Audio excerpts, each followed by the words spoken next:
Grande successo la nona edizione della Mitteleuropean Race, la salita della Trieste Opicina, svoltasi dal 29 maggio al 1 giugno. L'evento ha trasformato Trieste, il Friuli Venezia Giulia e la vicina Slovenia, in un palcoscenico internazionale. La gara, organizzata da Adrenalinica assieme al comune di Trieste, ha attraversato luoghi simbolo della regione e non solo: Aquileia, il castello di Susans, Gemona del Friuli, Cividale e le valli del Natisone, Gorizia e Nova Gorica, il Collio, con partenze d'arrivo dalla splendida Piazza Unità d'Italia a Trieste. Una gara altamente tecnica e selettiva con 100 prove cronometrate e 7 prove di media. Per la regolarità superclassica per vetture storiche, il successo è andato a Vincenzo Bertoli e Doriano Vavassori su Fiat 508C del 1938.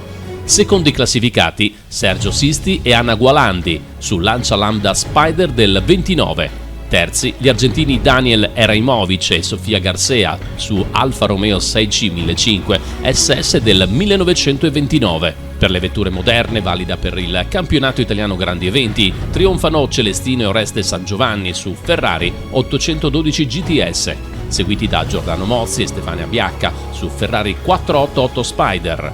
Terzo posto per Fabio Bergamini e Anna Maria Fabrizi su MGTF.